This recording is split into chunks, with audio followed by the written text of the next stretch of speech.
Welcome to the Canadian International Meeting of Alcoholics Anonymous. My name is Mossy and I am an alcoholic. And my name is Mick, and I'm serving as the secretary today, as well as Mossy. Please join us in a moment's silence to remember the still suffering alcoholic inside and outside this meeting. And Georgie is going to read the preamble, and it will go up on screen. Hi there, I'm Georgie. I'm an alcoholic. Alcoholics Anonymous is a fellowship of men and women who share their experience, strength, and hope with each other, that they may solve their common problem and help others to recover from alcoholism. The only requirement for membership is an honest desire to stop drinking. AA has no dues or fees. It is not allied with any sect, denomination, politics, organisation, or institution. It does not wish to engage in any controversy. Neither endorses nor opposes any causes. Our primary purpose is to stay sober and help other alcoholics to achieve sobriety. Thank you, Georgie. A very warm welcome goes out to any newcomers or anyone returning to Alcoholics Anonymous. The chat is now disabled until the end of the meeting, except for the meeting host. If you feel the meeting security is at risk at any time during the meeting, please private message one of the co-hosts so that they can check it out. And our speaker this evening, folks, is Mike, all the way from Hawaii. Mike, you have 45 minutes to share your story, or whatever it takes, my friend, and thanks a million for joining us this evening. Take it away there, Mike.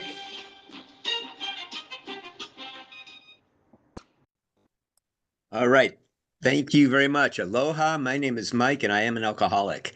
I'm very grateful to be sober and at a meeting of Alcoholics Anonymous, and a little bit nervous when I've shared in the past, like a full hour speaker. I wind up getting stuck in what it was like and then have to rush through what happened and what it's like now. I do want to do a quick reading. This is from chapter 7, Working with Others. I'm going to read the first couple of paragraphs. Practical experience shows that nothing will so much ensure immunity from drinking as intensive work with other alcoholics. It works when other activities fail. This is our 12th suggestion. Carry this message to alcoholics.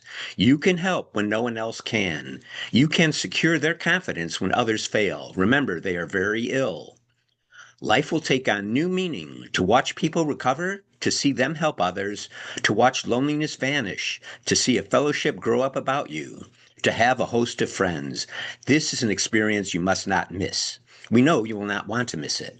Frequent contact with newcomers and with each other is the bright spot of our lives. And then there's another paragraph at the bottom of page 95. If he thinks he can do the job in some other way or prefers some other spiritual approach, encourage him to follow his own conscience. We have no monopoly on God. We merely have an approach that worked with us. But point out that we alcoholics have much in common and that you would like, in any case, to be friendly, and let it go at that. The reason we share our experience, strength, and hope is to help other people identify and, show that it worked. So I'm going to jump into what it's like now first. And I was up pretty late last night and kind of wanted to do a few bullet points and wound up writing my story in 3 parts, starting with what it's like now. So in the morning, I get up and I get down on my hands and knees. And I used to make fun of people that said, get down on their hands and knees. You mean you get down on your knees and maybe fold your hands. And since I've had problems with my back and have to do my stretching exercises, I get down on my hands and knees while I'm saying my prayer and a little bit of meditation. So everything I've ever made fun of, I've wind up doing it myself. But anyway, my praying goes something like this. Thank you, God, for giving me another day. Clean, sober, abstinent, healthy, sane, and grateful. Help me stay clean, sober, abstinent, healthy, sane, and grateful today. Grant me knowledge of your will for me and strength to carry it out. Help me see what I can pack into the stream of life today rather than trying to take away from it. Show me the way of patience, tolerance, kindliness, and love. Please direct my thinking, divorce it especially from self-pity, dishonest, self-seeking motives. And then I think about people I want to bless and, say, God, bless. And usually like people who are struggling in the program, people whose stories I hear on this, who are going through physical problems, health problems, or have partners that are doing it, and people who've had losses recently. So when I come on this meeting, I've seen the open sharing and I've seen the caring from other people, and that touches my heart. And they talk about the language of the heart, and that's what we get in AA. What else did I write down? So at the end of the day, if I have the honesty and willingness to pick up a pen and a notebook, then I will do a 10-step inventory. Again, start off thanking God for another day of sobriety, and I journal what I did during that day. And when I take my inventory, it was important for me. I was the depressive type, and I could start with the list of all the things I did wrong and beat myself up, and that's a form of false pride. What I do is I start off with writing down, well done. I did something right during the day. In the early days of recovery, I remember if I, just made it through the day without drinking, that was enough. That was more than enough. But usually I do some things that are positive, like saying my prayers, doing my meditation. I write, and then back to this 10th step after the well done, I also write, where was I resentful, selfish, dishonest, afraid? And there are a number of other questions there on page 86, but to be honest, those are the first four, and that's as far as I usually write. And I could do more, and I still have lots of room to grow. I forgot to mention my sobriety date is February 10th, 1984. My home group is the Saturday Night Lahaina Whalers group of Alcoholics Anonymous, and we meet on Mondays and Saturdays at 8 p.m. And I know at least one of the members of this group came and visited us after he went to the International. He's not on the meeting today, but after he came, and Dave is the secretary on Saturday nights, had been talking about this meeting for a long time. And then when Neil came, I finally got interested enough to actually go on the meeting and liked it a lot immediately. For step 12, the message that I try to carry is, I've had a spiritual awakening. For me, that's a second chance at life as a result of the 12 steps. So how I do that, I share in meetings. I try to encourage newcomers or people who appear to be struggling or not know what to do. I'm usually enthusiastic about my service positions that I get to perform. I'm the treasurer of my home group, and I'm also the Hawaii Area Archives Chair. And by virtue of having that position now, I've gotten interested. I've always had like a little bit of an interest. I always liked reading things like AA Comes of Age or Dr. Bob and the Old Timers, and reading about the history of AA, how it started. And now I get to delve deeper into that, and people tell me things, and I get to see things like a first edition of the big book. And the story behind it is it got burned in a garage fire, and Clancy Yu was the person the book belonged to, got sober in 1941, and Dr. Bob was his sponsor. And he lived the last 20 years of his life in Waianae, which is on the island of Oahu. And his widow donated or contributed the book to the Hawaii area after he passed away. And, got to see the original stories that are in there in the original form, and took some pictures of that. So I'll have that on a display somewhere, and when I do an archives display.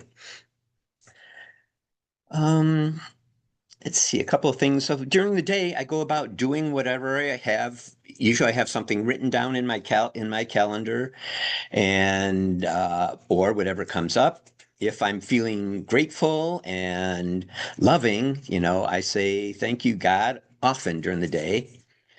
If I'm impatient or irritated with people, then I say the Serenity Prayer a few times a day and ask God to help me treat people like I would a sick person or a sick friend in the hospital. In traffic, sometimes will have the urge to flip off somebody because they're, past me or whatever. And then it's like, thank you, God, for keeping us all safe.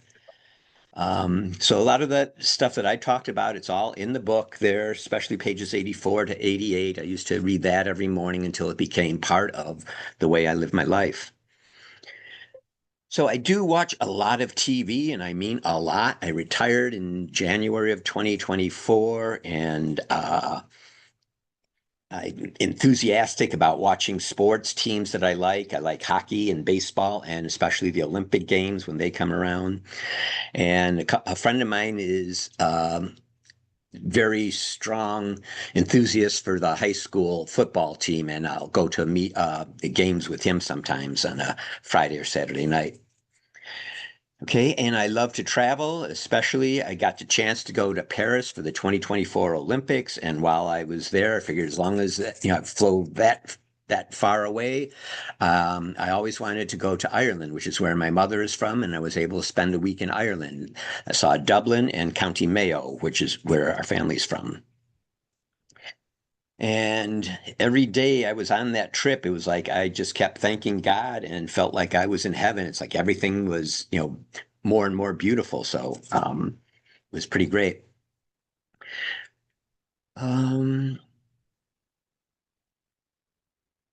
When I am in my in-person meetings, even during a short share, I almost get bored of hearing myself telling the same stories over and over. What it's like now. The biggest blessing for me in my sobriety is that I've had the ability to accept the love of my family. When I was drinking, I would go to like a Christmas party and then nurse a couple of beers. Felt like obligated to be there for at least a short time, put in an appearance, and then I would leave and go drink like I wanted to. Now most of a lot of my family's still in Chicago, and I've been able to stay in touch with them, and I love when I visit with them, and they love having me there. And I can stay in touch. Used to do phone calls, and now it's a lot of texting or even a group text between my two brothers and the two closest cousins. And I've also gotten closer with my cousins who are in Phoenix, Arizona. And all of this life that I live today would not have been possible without the love of a higher power and the people who took the time to help me and show me the way through the 12 steps. So I feel very blessed today. So that's what it's like now. What it was like, and I've heard people say that they didn't like the taste of alcohol. Other people said they loved the taste of alcohol. For me, sometimes I liked it, sometimes I didn't like it, but I always loved the effect I got from alcohol. The first drink that I took where I got that effect, I was about 13 years old at a family wedding, and my cousin Tommy brought me a mixed drink. I drank that drink, and once I had that drink in me, just one, about, I guess, 8 or 10 ounce mixed drink of alcohol on ice, I was able to ask the pretty girl whom I had noticed to dance. And for me, that was a really big event. I was super, super shy. Alcohol unlocked that. I always was worried about, what my mother would think of my behavior. And, she had stressed, your behavior is like a reflection on my parenting and that type of thing. And it kind of like really made me always feel I had to do the right thing and I couldn't just be myself. Alcohol let the real me come out. I could, enjoy my life. And after that first drink, it was like I didn't, get that phenomenon of craving right away. I had a good time at the party. I went home, I slept. I did not have a hangover. I didn't get sick or any negative effects. I just liked the effect of being able to ask somebody out to dance. And she said yes. And I had a good time. And that was it. I didn't have another, alcoholic drink for quite a while. In high school, a friend of mine and another guy, we had a bottle of Seagram 7 and a bottle of 7 Up. They called 7 Sevens. And I drank more than half of it. I did get drunk on that and um, made some, I don't know, stupid decisions to go ride a train at 1 a.m. after being drunk. And that's the first time I felt a real effect of the motion of the train when it came to a stop and started up again. My head was going one way or another, that dizzy, disoriented feeling. And I didn't like it, but I didn't dislike it. I just noticed it. And then showed up in my dad's house without calling or anything like that. And he didn't know what the heck was up with me or whatever. And in my family, we didn't talk about things. That just dropped it and never spoke about it. So for me, my drinking progressed slowly over time. It started off as fun. Then it became less fun, but I still thought this is what I do for fun. This is my enjoyment. I would go out after work with a bunch of guys who also drank, and I would drink more and more often, have less of an effect. Minor problems. I got off work at 10:30, closed the bar or something around 1, drive home, and then police have nothing better to do in the middle of the night than to pull over cars that are driving down the road and ask if they've been drinking. And I told them, yes, I've been drinking with the guys after work and on my way home. I live, right over there or whatever. And this is, prior to 1984. So in the 1970s, that was considered okay. They would just say, okay, be careful, something like that. I don't know how many times. It was at least 4 times something like that happened. I lived in Chicago, was born and raised there, stayed there till I was 40 years old, got sober there.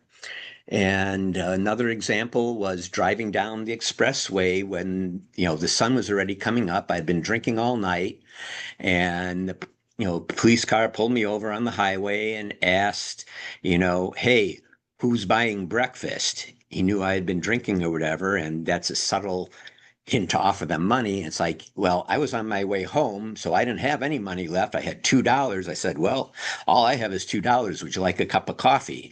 And he said, okay. And he took what he could get. And, I went home again. What else? So I kind of took a sense of pride in the fact that I could drink a whole lot and not get a hangover, not get sick, and things like that. There was one time when I did get sick. I had been drinking at a hotel bar near the airport. There was a bartender who had to be at least 300 pounds. And then there was a professional wrestler who was about the same size. And the 3 of us were sitting there drinking, buying rounds, drinking shots and mixed shots, this kind, rum, this, that, and everything else. I went home, and when I got in bed, the room was spinning and I was worried I was going to throw up. For some reason, I never got hangovers with throwing up or anything like that. But that time I did have a negative effect of having the room spinning while I'm trying to lay down and stay still. Disoriented again. The other thing that did worry me once after drinking with the guys at work, drinking more than usual, I woke up the next morning and my car was out front, and it's like I knew I had too much to drink. When I go into work, I had to thank, 2 guys. Somebody had to take me home and somebody had to drive my car and, park it out front. They could have at least put the top back up. I was already getting a resentment at them before I even knew who they were or what. And when I got into work, I told the first guy, hey, who drove me home last night? And he told me that I had left and driven myself home. And I didn't believe him. It's like I couldn't drive last night. And then other people confirmed that I had driven. So I had never known what a blackout was or anything like that. But I thought I had some kind of amnesia because I must have hit a kid on a bicycle or something terrible like that. So that scared me. And I didn't like the thought of drinking and driving, but that didn't stop me. Once I get that first drink in me, no matter how many plans I made to not drink and drive, I would go home, get my wallet and my money, go get my car and drive to another bar. So I would drive far, because if it's not fun here, I'll try someplace else. Also, I got off work at like 10 or 10:30. One bar would close at 1 a.m., go to one that closed at 2 a.m. And then it's a long drive to the bar that closes at 4 a.m. And then on the way back, there was a bar that opened at 6 a.m. So I would continue drinking and driving and putting together. Blackout. All right.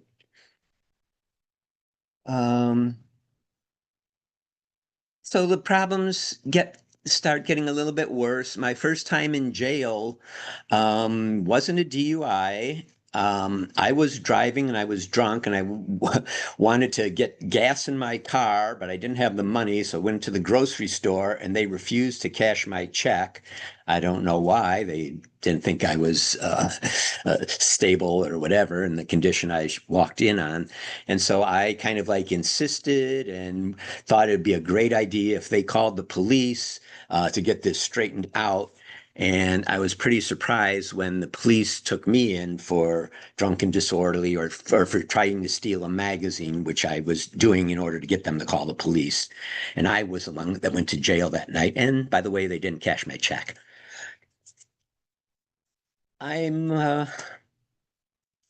It was an experience too. It was a small suburban Chicago jail, police station, actually not a real jail. And in that jail, or in that cell, there was a young man and he's offering me a joint to smoke in the police station cell. And I may have been drunk, I may have been stupid, but I wasn't that stupid. Even that was the first thing that ever sounded like a bad idea when I was drinking, and I didn't accept that. The second time I was incarcerated was the first time I really began to see that my drinking had something to do with my being in trouble. I took a mini vacation in Phoenix, Arizona, flew out there from Chicago and for the weekend, and was out, drinking at a bar pretty late, hitting it pretty heavy, Bacardi 151 and Coke, and maybe then some just straight Bacardi. And then got the idea, oh, Tempe is a college town. It's supposed to be fun. I think I'll go over there. It's only like 2 o'clock. They're open till 4 or whatever. And on my way there, it was like, I've really had a lot to drink. Maybe I'll just go straight home or go straight to the hotel room and get some sleep. So I thought, that was a great, wise decision on my part. And as I was driving there, I noticed a car behind me and he kept following me, and it was a police car. And I figured, yeah, I'd been drinking, but I wasn't legally drunk. I was a good driver, wasn't doing anything wrong, but I didn't like him behind me. So I pulled into the parking lot of a shopping center. He pulled in behind me and turned on his lights. My uncle, who lived in Phoenix at the time, had told me that the police officers there really don't like it if you make fun of the big round hat that they wear. And so I thought it'd be a great idea to tease this guy about looking like Smokey the Bear or Boy Scout. What's with the Boy Scout uniform? All these nice, pleasant things that you think of to say when a policeman is pulling you over and asking you've been drinking. I'm glad at least Wally's laughing and seeing the humor in this. So anyway, I was mouthing off to him until he got the results of the breathalyzer, and I was surprised to find out I was well over the legal limit there. And that shut me up. I got the feeling that I had sobered up, although I don't know that that's true, but it was like I wised up and shut my mouth. And then I heard, oh, not much to say now, wise guy, coming from the officer. So there I got to spend a night in a huge holding cell at downtown Phoenix, Maricopa County. And It's kind of like a social study. This corner was the loudmouth guys bragging about the bad things they had done. Over in that corner, a bunch of quiet guys who don't want to be noticed and make a noise or get into any more trouble, and we're pretty scared. And that's where I went. In the center of this room, there was a big post and a pay telephone back in the days. They had pay telephones in there. You could call out, collect calls from it. And there was a number for an attorney who I did wind up calling him and asking for help. And besides, before I asked him for help, I had said, I basically I did a prayer, a foxhole prayer. It's like, God, if you get me out of going to jail for this DUI, I will go to church for the next 8 Sundays. And I thought that was a very generous offer on my part. As it turned out, I called the attorney. He got me to plead guilty to driving too fast and driving too slow, so I didn't have a jail sentence. I was super embarrassed. I had to call this couple that I knew from work who were in Phoenix that weekend for their wedding and honeymoon, and I'm calling their hotel, trying to get the hotel to take a collect call to reach them to come bail me out, which they eventually did, and it was a big hassle for them, so I put them through a lot of trouble. And so I did go back to church the next Sunday, and they were talking about raising money for the air conditioning system in the church. And I am trying to, connect with God, and they're talking about money. And it's like I felt God was just rejecting me and say, the hell with you. And so I didn't go back to church after that. In AA, I've learned, no matter what you do, the first time it's not going to be comfortable. Try it at least 3 times before you find out. And so now I don't quit something after the first time I try it. But anyway, I didn't want to drink and drive again, or especially didn't want to get caught drinking and driving and going to jail again. And swore I would never do that. And back home, within 2 weeks, I was being pulled over again. The police officer asked me if I had ever been arrested for a DUI, driving under the influence. And I would not lie to him. I was going to tell him yes and explain what happened. And fortunately, he had called in my license, and over the radio it said no priors, because in those days the states didn't talk to each other, so they didn't have a record of my arrest. And so I just kept my mouth shut. And then he said, go home again. No matter how much I didn't want to drink and drive, whenever I got that first drink in me, my thinking goes out the window, and I just drink more and more. That phenomenon of craving kicks in. And I felt my life spiraling down worse and worse all the time, and there was nothing I could do about it. I couldn't think of anything else. And so what happened? Well, I worked different shifts. A lot of times I was on the night shift that go into work at 10 p.m. So I had been off, and I went to lunch, and I had a Euro sandwich, and my plan was to go wash my car, go home, take a nap, and then go into work by 10 o'clock. And this was like about noontime. So I had the Euro sandwich, and I thought, well, one beer would really, help wash down the spicy taste of the Euro sandwich. And I had a beer, and then the waiter asked if I would like another one. And I was so proud of myself, I said no. And I was feeling very proud of myself as I'm walking to my car. There was a dive bar that I don't think I'd ever been in before, but the door was open, and I went in. It was not a pleasant place. There was a grumpy old bartender and maybe 1 or 2 other people, maybe nobody. I don't remember seeing anybody else right now. And then I do remember up in the corner, they had the TV with the Andy Griffith Show, which is Andy, the sheriff, and his little kid. And I hated those kinds of, sweet life types of shows and, good people and all that kind of stuff. I really didn't like it. There was nothing there for me at all. But I had that first drink, and then the phenomenon of craving did kick in. I just sat there and drank for a few hours, never wound up washing the car, never taking a nap.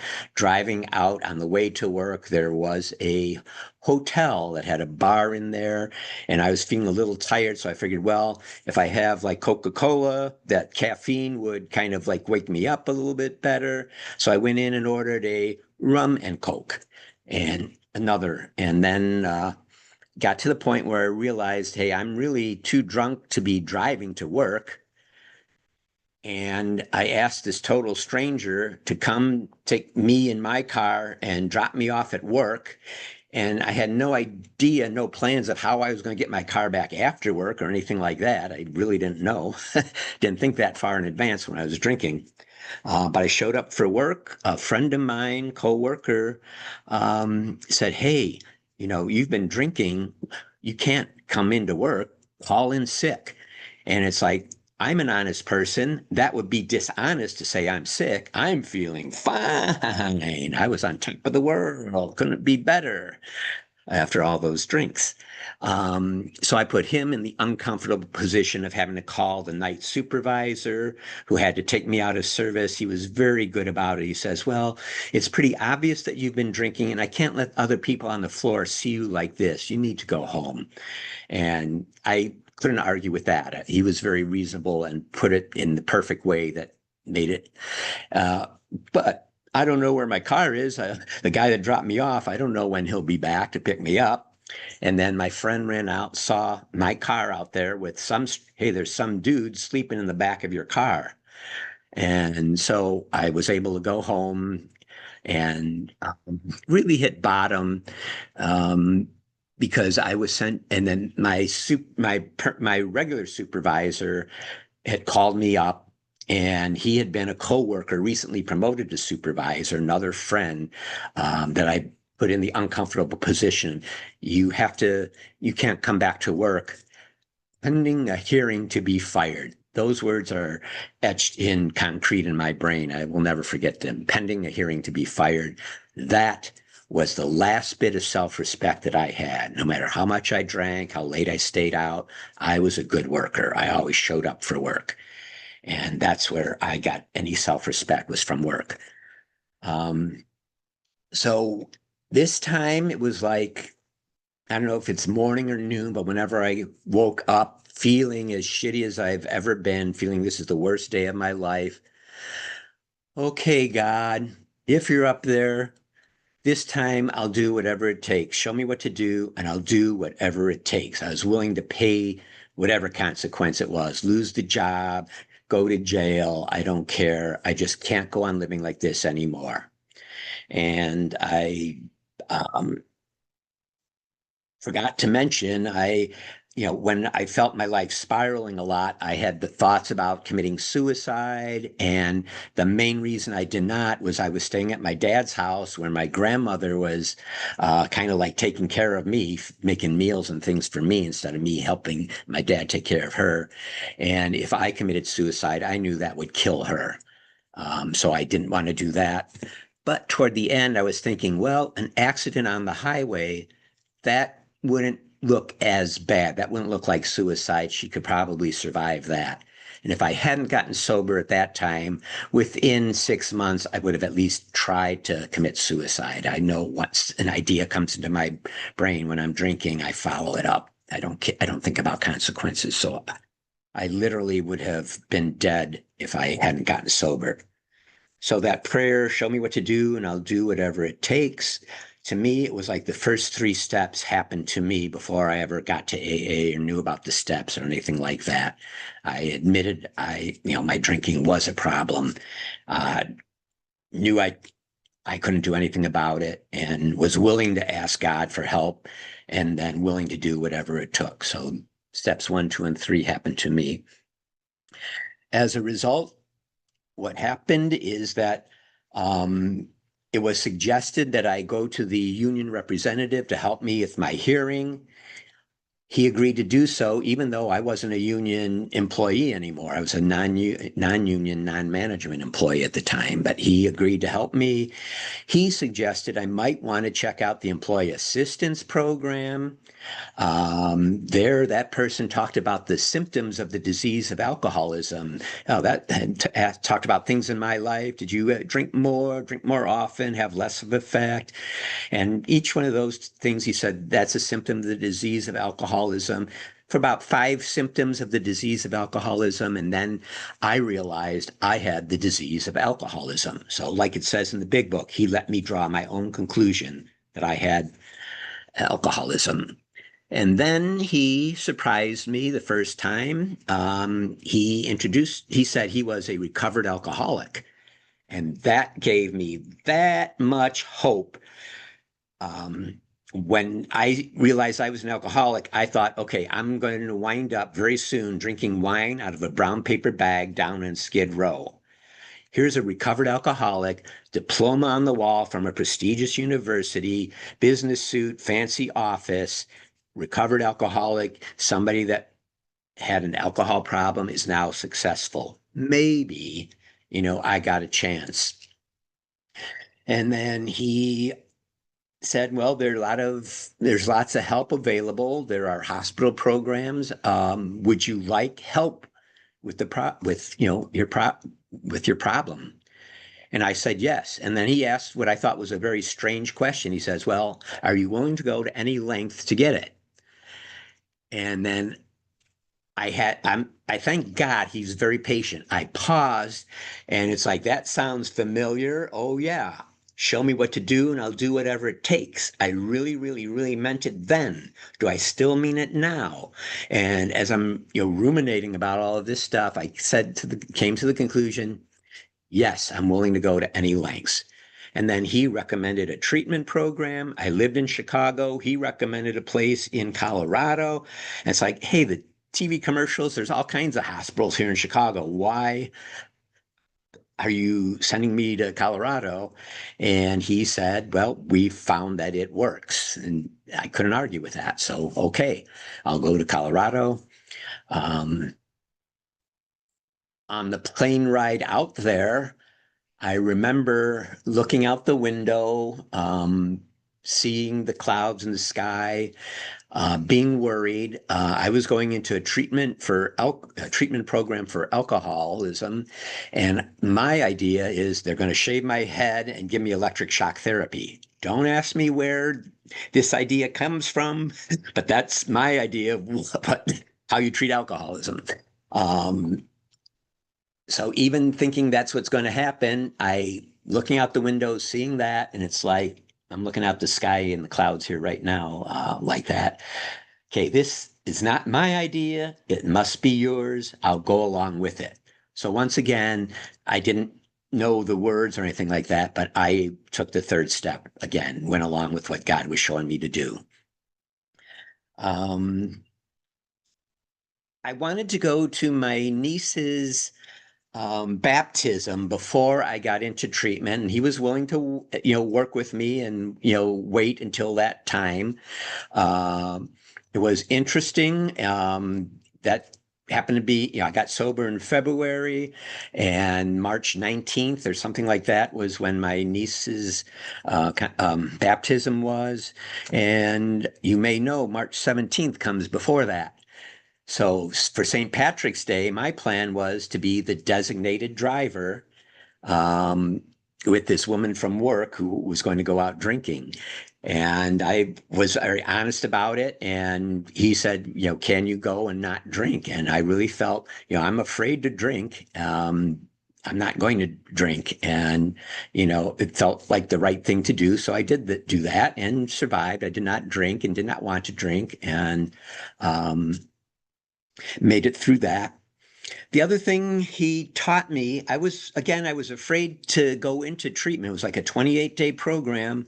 And, what's going to happen to my grandmother? My dad is, I thought he was like a full-blown alcoholic. Can't judge him or whatever, but I didn't think he could. I didn't think he could take care of my grandmother. And then this EAP person, this sober EAP person, suggested, well, try leaving her in God's hands, letting God take care of her. And you've heard "let go and let God." That actually worked. I have proof of it. Proof for me. When I went into treatment, my grandmother wound up moving from my dad's house to my uncle's house. I had nothing to do with it. Didn't say anything about it. And, God somehow God knows what he's doing a lot better than I know what I'm doing. So that's how I learned to let go and let God, and that works. And I was willing to do that because he told me if it didn't work, then I could blame him too. So I had an out on that. Anyway, before I got to get into treatment, I was seeing this gentleman about once a week, and there were actually a number of people newly sober that would meet in the employee assistance program. And he asked me, would you like to try Alcoholics Anonymous? And I said, no, thank you. Drinking has ruined my life. I don't want to hear how miserable other people are because of drinking too. And so again, this very patient person dropped it. The next week he says, well, if you go to Alcoholics Anonymous, there are people there who have learned how to live life successfully without drinking. Something they say might help you, and there's no obligation on your part. You can go and just listen if you want. So each of those three things was like the click of a tumbler on a big safe or something. Click, click, click. Made it okay for me to be willing to go check out AA. And then he asked, okay, well, where do you do your drinking? And I didn't tell him about the dive bar or the neighborhood bars that I went to. I told him about the fancy bar I used to go to that had the nice big wooden cabinets and fancy shelves and dancing and all that kind of stuff. And he says, oh, there's a place that has AA meetings right near there. And he gave me a schedule, asked if I wanted somebody to take me. I said, oh, no, I can do it on my own. I looked in the schedule he gave me, and Tuesday at 10 a.m. there was a beginner's meeting. So I figured, okay, I'll go to that. And I got there about 10 minutes late, and it's like, I don't think so. Turned around and went home. Second day again, I didn't have the courage to go in, turned around and went home. The third day, looked in the schedule, beginner's meeting, 10 a.m.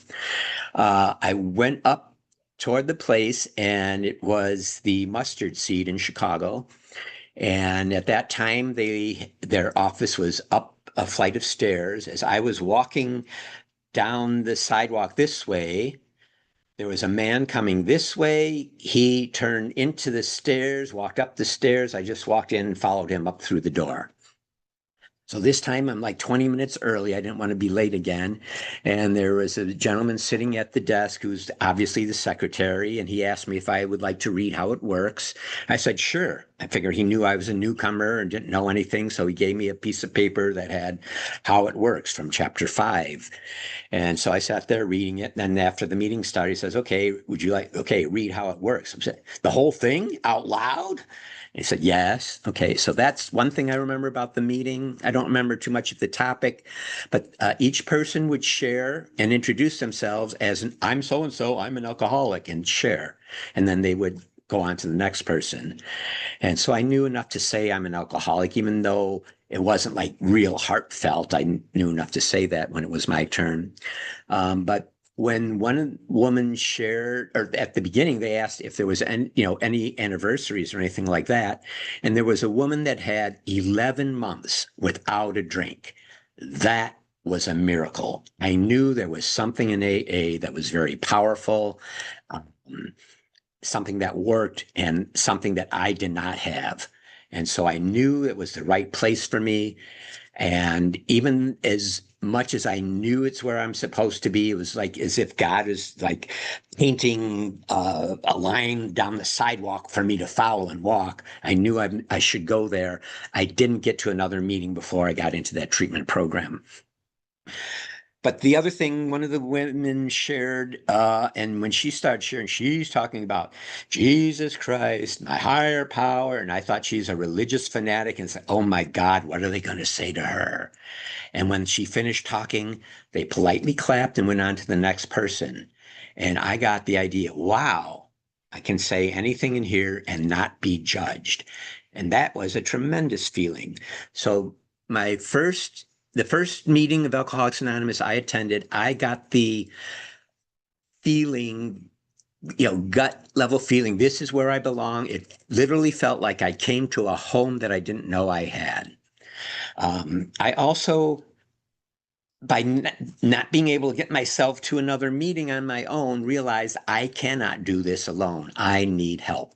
So anyway, I got into the treatment program. They sent me there because it was a 12-step based program.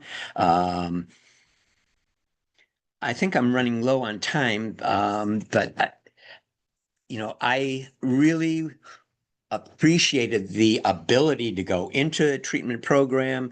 My roommate, when he was getting out, they were telling him he needed to go into a halfway house to stay sober. And I'm saying, what's this halfway house stuff? I was afraid if I go back to my dad's house, all I know is the bars and the drinking. And they got in touch with the employee assistance program, who found a sober living program that I could go to after I got out of treatment. They said, we'll let you out when you get a temporary sponsor. So the temporary sponsor took me to different meetings, let me find a home group, and my permanent sponsor. I worked the steps. The steps changed my life. 1, 2, and 3 got me sober. Steps 10, 11, and 12 keep me sober. And steps 4 through 9 determine the quality of my sobriety. When I'm doing a good 10th step, when I am reaching out, helping others, I feel great and little things don't bother me. The guy behind me can get as close to my bumper as he wants. The guy ahead of me can, slow down and enjoy the view of Maui while he's driving. I'll do the same thing. When I'm not doing them, I'm a little more irritable, much easily upset, and more wrapped up in myself. I love service. My sponsor nudged me when I was a few months sober. They needed somebody to do the setup, which involved putting up, those days we had a lot of literature racks and put up big pots of coffee. And, so I was elected to do that. I raised my hand, got the job. And then the guy that was doing it showed me how to do it after the meeting, and he gave me the key to this school. I could not believe somebody's trusting me with this key. I don't trust me. And yet I learned that I could show up and be responsible. And that's another of the gifts in sobriety.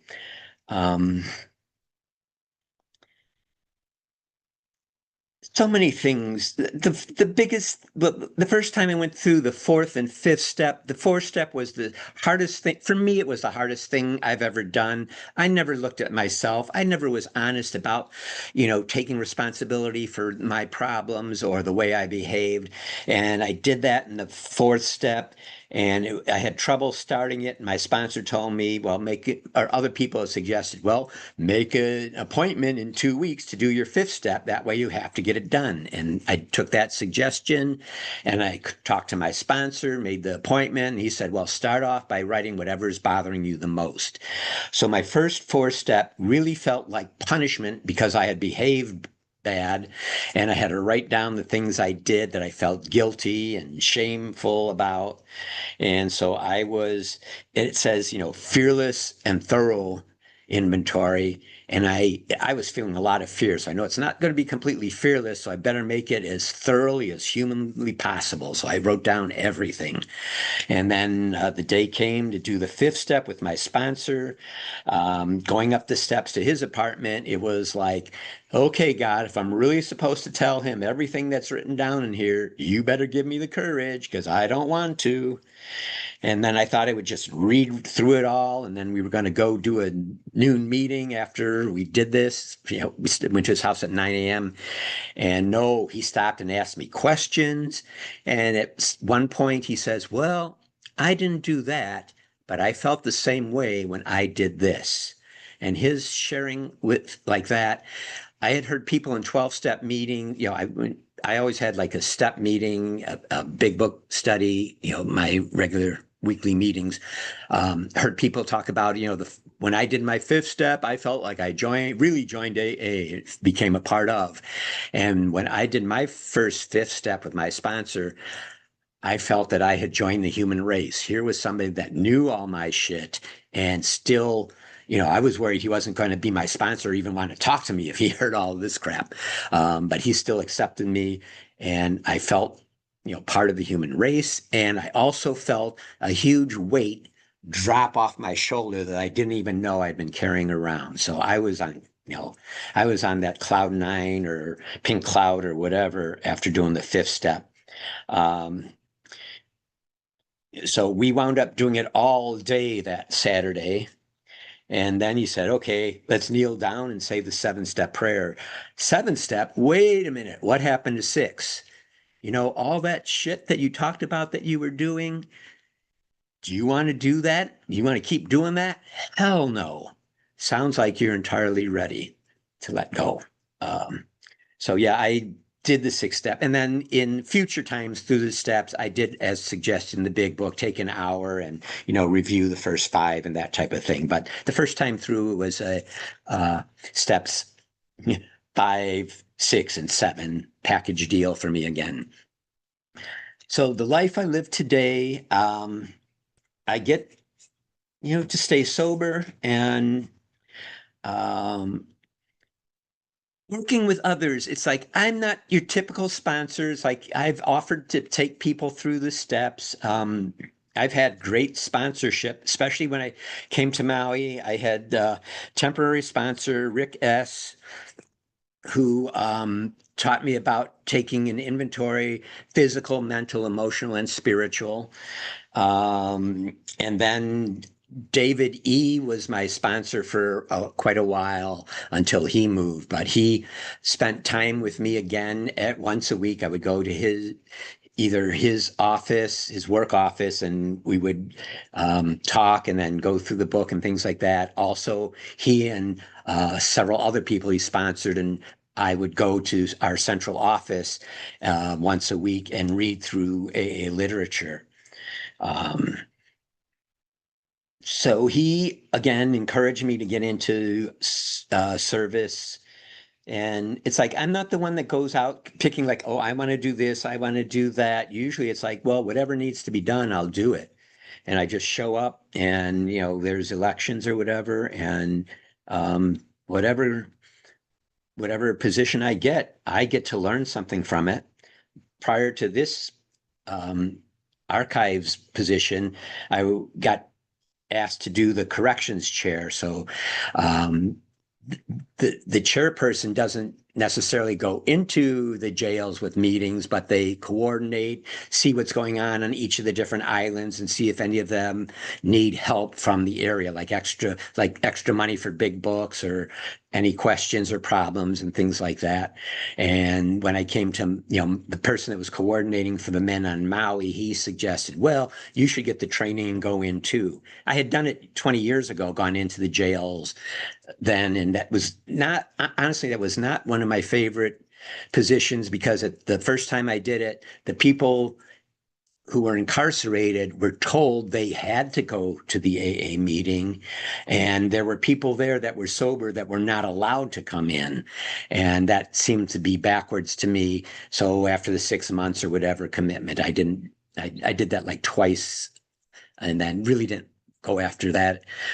This time it was like people that wanted the meeting that came, and they were happy that somebody from AA took the time out to come to their meetings, and it was a totally different experience. And then they changed it to starting to send people there against their will. So we're taking an hour of their recreation time. They have to come in and listen to me and another person share our stories for the 14th time in a row. So it wasn't really, fortunately, they started remodeling that building that we were going into. So I haven't been doing that for a while. Hopefully I'll get back again and do it. Anytime I go in though, no matter how uncomfortable the feeling is, I stay sober and I get that buzz when I want to go out. Not this kind of a buzz, but the buzz of the door opening up on the big cell blocks and the gate to get out.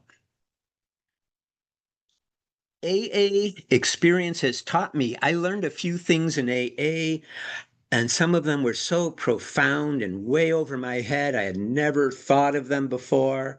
Like, if you don't take the first drink, you won't get drunk. That just blew my mind. I had never thought of that. If I don't take the first drink, I always wondered, why I couldn't stop after 4 or 6 drinks when I was having fun. Why I'd have to keep going until I got into trouble. And then another one, well, the doctor's opinion talks about the phenomenon of craving. So there was my answer why I couldn't stop once I started. The other thing is I had once gone almost 30 days without a drink, thinking I ought to cut down for a little while and then go back and I would take it easy this time. And that worked for one day. And then a couple of days later, I was just, drinking crazily again. So once an alcoholic, always an alcoholic. Trust God, clean house, help others. The program can be boiled down into those 6 words. The Serenity Prayer, that saved my sanity early in recovery. I was easily upset, something at work. I would go to the bathroom and say the Serenity Prayer over and over, start off, God damn it, God grant me the serenity. Just accept it and just repeat it enough times so I could calm down and go back to work. One of the stories in the big book, it talked about acceptance. And I do believe acceptance is the answer to all my problems today. Because if I'm not accepting something, that's what the problem is. Anytime I'm upset, no matter what you're doing, if I get upset, the problem is here, not with what you're doing. I should be able to accept any kind of behavior, any kind of statements, true or false, doesn't matter. If you criticize me and it turns out to be true, thank you. If you criticize me and it's something you think I've been drinking because you smell mouthwash or something, it's like your mistake. I know I'm sober. Those types of things. Live and let live, there but for the grace of God go I. Another phrase I love in the big book is the spiritual life is not a theory. We have to live it. The other one I didn't write down, but it's faith without works is dead. I can't just, say, okay, God, keep me sober and then go around and screw other people or whatever. And then I found out when I was drinking, I felt like I didn't know how to live life right, that I didn't get the instructions or something to that effect. My aunt bumped somebody with a shopping cart in a grocery store. They started talking to each other. They had like a 15-minute conversation. They were like best friends and somebody she never met before. How the heck do you do that? How do you talk to other people? Totally beyond my capability. But AA as a way of life taught me I can do that. I can talk to people. Working with others, that hotel bar that I wound up drinking in the last my last drunk, I felt so ashamed when I would drive past that hotel on my way to work after that. Because I was willing to go into treatment, they did give me my job back. A lot of people sometimes are curious about that. So I did get my job back. I had worked there 10 years while I was drinking, 10 years sober. So I kind of feel like I made good amends there. But that hotel, after I was almost a year sober, held the International Conference of Young People in AA, the sober living program that I was living in had a number of young people who went to that. I went along with them, and driving past that hotel gave me very warm memories after that. The woman who was a keynote speaker, young woman, the theme that year was working with others. And when I get the ability to see people come in and stay sober, that gives me great joy.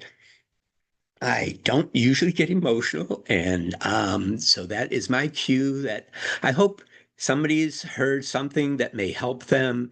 And if you haven't, come back to more meetings. There are plenty of people that will share lots of things that may help you. I'm so grateful for the help I got, and I would love to give it back to anyone who's at all interested. Thank you. Thanks, Mike. I loved your share. I love the way you've done it, kind of back to front. I just love the way people do their own thing, and it's always right. And I got a lot from your story. You know, I'm blessed with the people that came into my life when I got sober this time.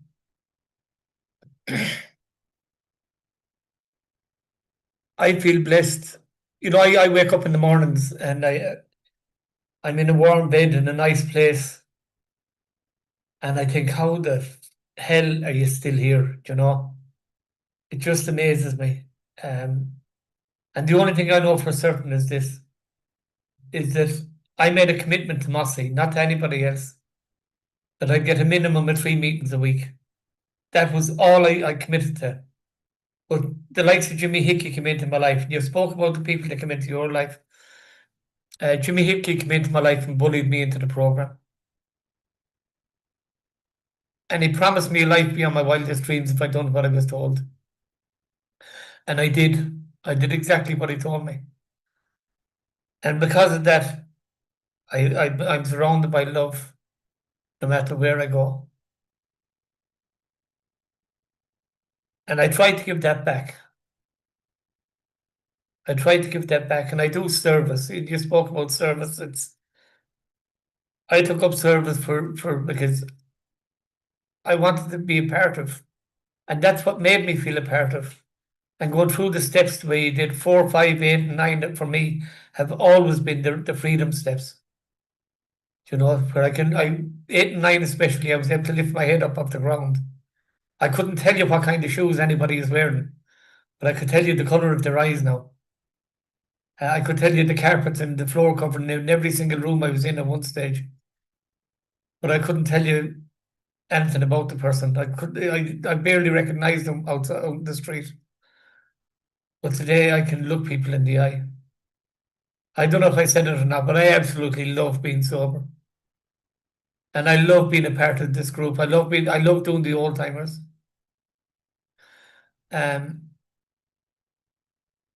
And I love being Mossy today.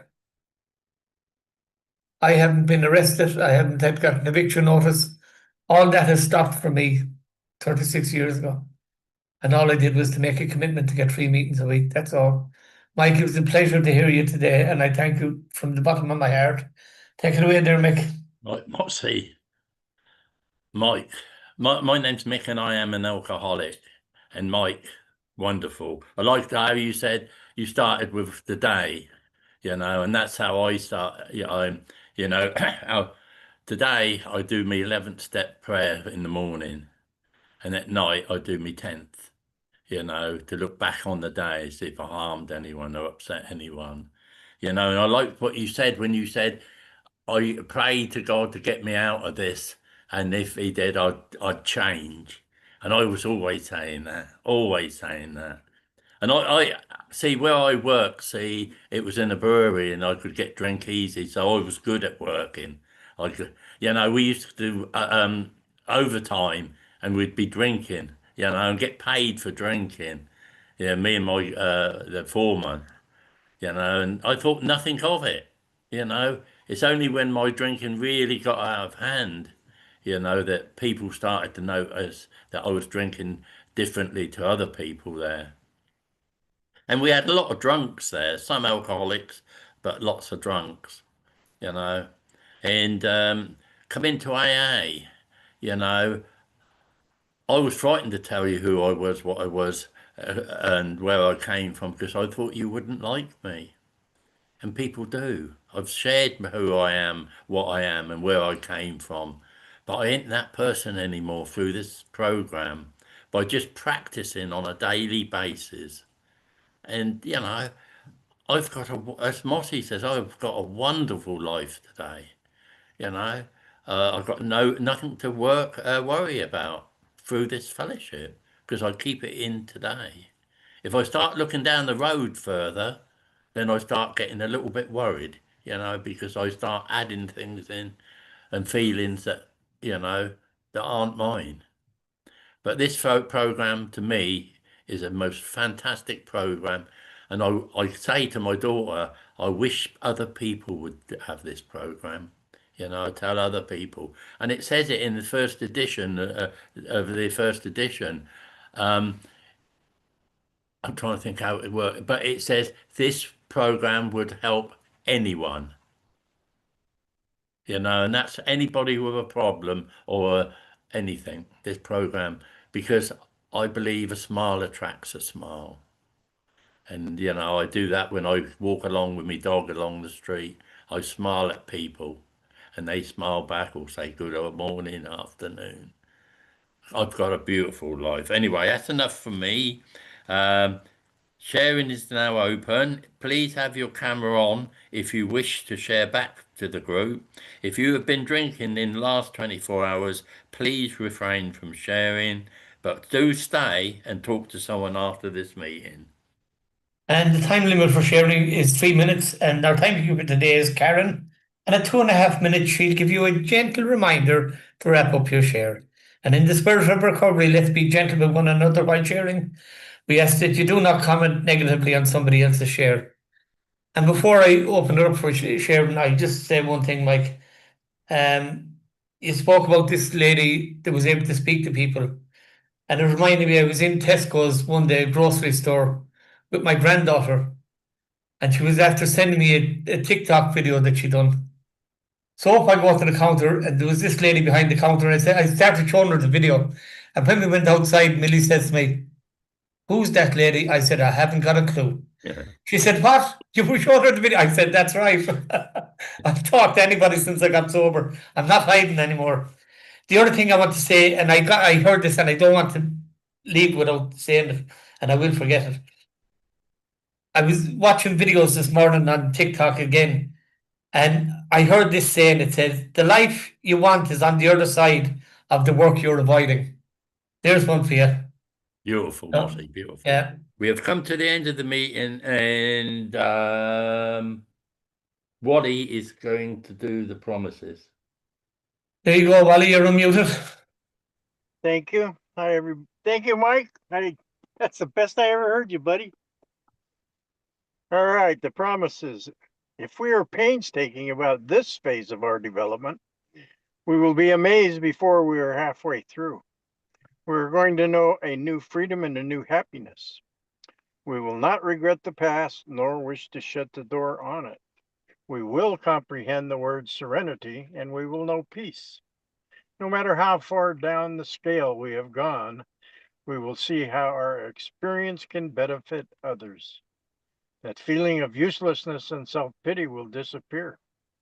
We will lose interest in selfish things and gain interest in our fellows. Self-seeking will slip away. Our whole attitude and outlook upon life will change. Fear of people and of economic insecurity will leave us. We will intuitively know how to handle situations which used to baffle us. We will suddenly realize that God is doing for us what we could not do for ourselves. Are these extravagant promises? We think not. They are being fulfilled among us, sometimes quickly and sometimes slowly. They will always materialize if we work for them. Thanks, Mick. Thanks, Wally. And who done the preamble? Preamble was Georgie. Georgie, yeah. Thanks, Georgie. Thanks, Mick. Thanks, Karen, for doing the timekeeping and everyone else. And thanks for everyone sharing, especially Mike. Thanks for joining us this evening. You're an absolute star. You're a legend, man. And I don't know, we get the script back up here. Right. Yeah. Reminder that we have a meeting on 7 days a week. 8:30 a.m. UK time. We also have a lunchtime meeting every Sunday at 1 UK time. This is a maintenance. This is a meditation meeting. And on Saturday, 6 p.m., we have the Old Timers meeting, an extended share recorded for the archives. And on Thursday evenings, we have a 7:30 UK time meeting. We use the same meeting codes for all our meetings. Stick around after the meeting stick around for fellowship after the meeting. If you want a breakout room after this meeting, please ask the host. And the yellow card, who you see here? What you hear here, When you leave here. let it stay with us. And that's it, folks. That's a wrap, as they say. Mike, will you lead us out with the serenity prayer? And again, thanks a million for joining us today. And thanks for your share. Last week's recording has just gone up in the chat there as well, if you want to copy the link. Take it away there, Mike.